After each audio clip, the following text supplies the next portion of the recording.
When was the last time you put insects in a taco? How about an infectious plant disease?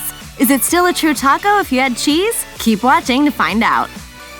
Tacos everywhere are made with tortillas, but what kind are typically used? Since 2005, with the increase of the Mexican population in the U.S., the tortilla market has steadily increased, making it the fastest-growing segment in the baking industry, according to Food Business News. Chef Aaron Sanchez feels strongly about hard shells for authentic tacos. He told Food and Wine, "Never do a hard shell. That's a tostada, not a taco." Tortillas date back eons when they were first made from native ground corn using a process called nixtamalization, in which the corn kernels are soaked in quicklime and water for 14 to 18 hours and rinsed several times. The corn is then processed into dough, which is then hand-shaped or formed in a tortilla press and then cooked on a comal, the traditional Mexican cast-iron griddle. Nixtamalization increases the nutritional value of the corn and makes its vitamins ready for the human body to digest. But it's time-consuming and labor-intensive, and tortillerias shifted mass production of tortillas using maseca instead. Culinary anthropologist Diana Kennedy said in an interview with Vice, "There are so many tortillerias mixing the corn with maseca, and so you've got a whole generation who only know that taste of maseca." Chef Rick Bayless isn't such a purist, but he does insist that tortillas should be double-stacked to retain their structure. There's another reason for a double tortilla. If any meat falls out, you can use the second tortilla to gather it up. Diana Kennedy has strong opinions about Mexican cuisine, and in an interview with WFDD Public Radio, she lectured the interviewer about salsa, saying, "Let's not misuse the word. Everyone wants to put everything in the world in salsa. It drives me nuts." She insists that salsa is a condiment, not a topping, and that it should be made of only 4 ingredients: chilies, onions, tomatoes, and cilantro. Americans tend to pour bottled salsa over anything as a stand-in for ketchup. But while salsa is the mainstay of many Mexican kitchens, when it is used, it's used sparingly. The salsa that Kennedy describes is closest to pico de gallo. The origins of its name remain a mystery, but it's the salsa that is typically found bottled in American grocery stores. 2 other sauces are frequently served in authentic Mexican tacos: a spicy sauce, often made with habaneros, and salsa verde, made with raw or roasted tomatillos. You owe it to yourself to branch out and try the different varieties available.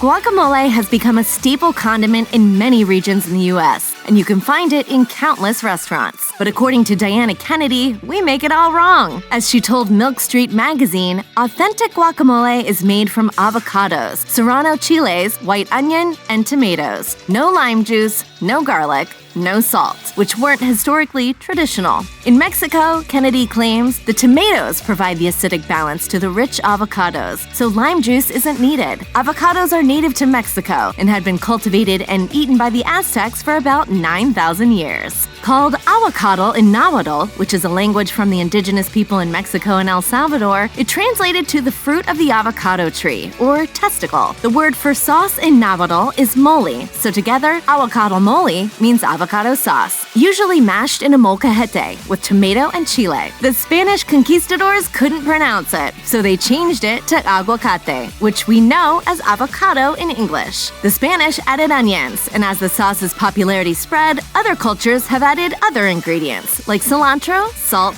garlic, and most notoriously, green peas. So Kennedy's addition of onion to guacamole isn't actually Aztec in origin, but it is the most authentic version you can make. Look out!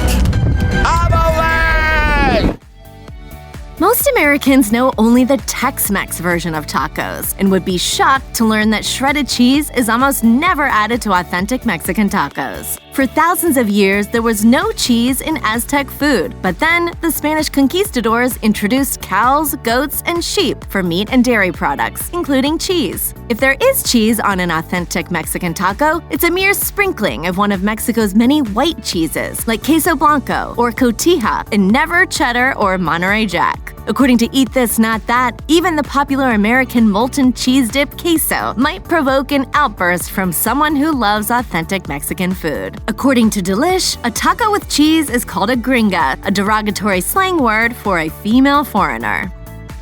Another major difference between authentic Mexican tacos and American tacos is the toppings. A taco bar is a popular way to feed a crowd, and due to the pandemic, Taco Bell has introduced its own at-home version. Taco Bell's taco kit uses the usual ingredients: tomatoes, lettuce, refried beans, and sour cream. But these standards are only typical of American tacos. When tomatoes and lettuce make an appearance on a plate of tacos in Mexico, they're considered a salad and not a topping. Raw white onions, cilantro, sliced radish, sliced cucumber, and chili peppers are more typical of authentic tacos in Mexico. Some tacos have their own special topping, like cochinita pibil, which is traditionally topped with pickled red onion. Bayless told Wine Spectator, "It is the most emblematic dish of the Yucatan. It's always served with pickled red onions and a very explosive habanero salsa." Aaron Sanchez likes adding any pickled vegetable as a topping, from Swiss chard to cactus, which cuts through the richness of the meat. There's a practical reason why toppings are minimal in authentic tacos. As Sanchez told Food and Wine, if you have a 6-inch tortilla, then when you take a bite, things start falling out. The 4-inch tortillas keep everything compact and down to 2 bites. Even aside from toppings, most authentic tacos have only 2 or 3 ingredients, period. One of the misconceptions about tacos is they need to be loaded up with meat, beans, rice, and a lot of other toppings. But most authentic tacos usually have only a few ingredients. Tacos were originally working-class food in Mexico City. They were meant to be a cheap,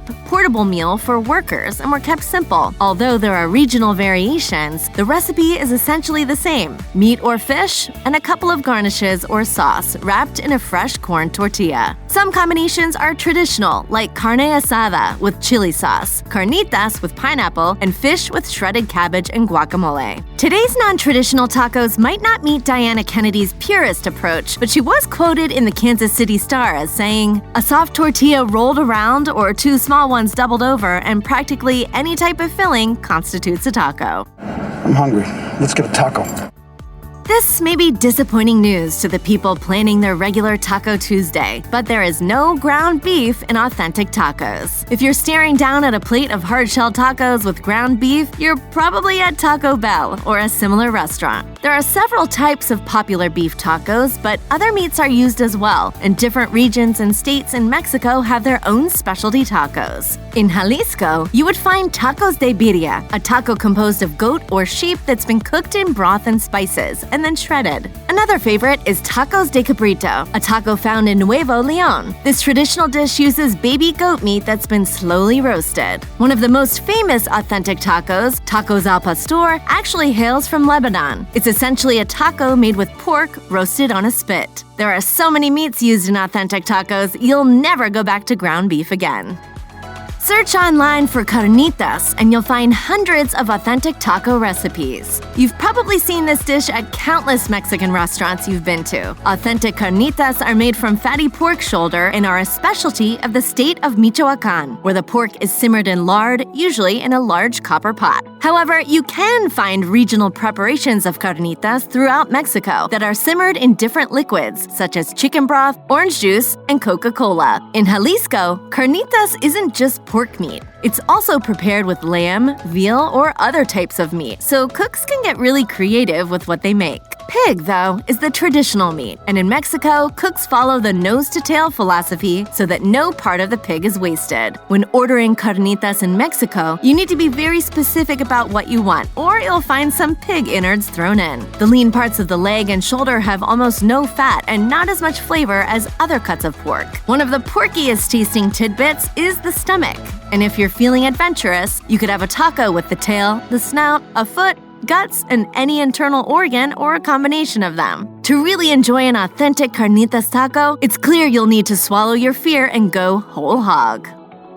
One of the most treasured and delicious ingredients for an authentic Mexican taco is what's known as corn smut, or huitlacoche. Huitlacoche is a parasitic fungus that blooms inside of growing corn during the rainy season and can completely engulf the kernels, turning them into silvery bulbous blossoms. Long considered a scourge by American corn farmers, Mexican families would walk miles to gather ears of corn infected with this distant relative of the mushroom. Diana Kennedy wrote in her book, The Cuisines of Mexico, that huitlacoche has, quote, an inky, mushroomy flavor that is almost impossible to describe.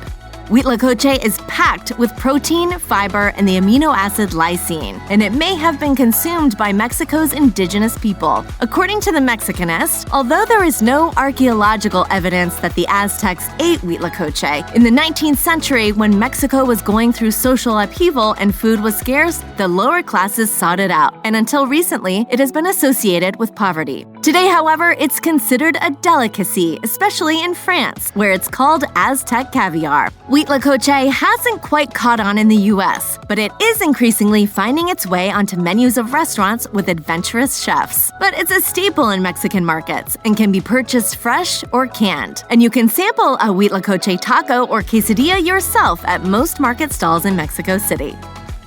The Aztec diet was mostly vegetarian, with the exception of insects. That ancestral tradition lives on today. The Washington Post reported that insect eating was regarded with disgust by upper-class Mexicans, but today the markets are overflowing with the tasty creepy crawlies. One seller shrugged off the criticism, saying, "We ate them because we were hungry." One of the most cherished edible insects is escamoles, or ant larvae, which are carefully harvested from the ant nests so as not to disturb the colony. When fried in butter, escamoles resemble corn kernels with a nutty taste. They're usually served in an authentic taco with guacamole. Another yummy bug is the maguey worm, which often finds its death in the bottom of a bottle of mezcal. The maguey is actually a caterpillar, and when fried, some people say they taste like pork cracklings and are eaten as a taco filling. In Oaxaca, grasshoppers are gathered during the rainy season, deep-fried and seasoned with chili and lime, and piled into tortillas with salsa and guacamole. It's good. Although crunching down and swallowing their legs and wings can take some getting used to, chapulines are described as tasting like salt and vinegar potato chips. All of these insects are packed with protein, so if you want to eat like a local, fill your tacos with bugs. Check out one of our newest videos right here. Plus, even more mashed videos about your favorite foods are coming soon. Subscribe to our YouTube channel and hit the bell so you don't miss a single one.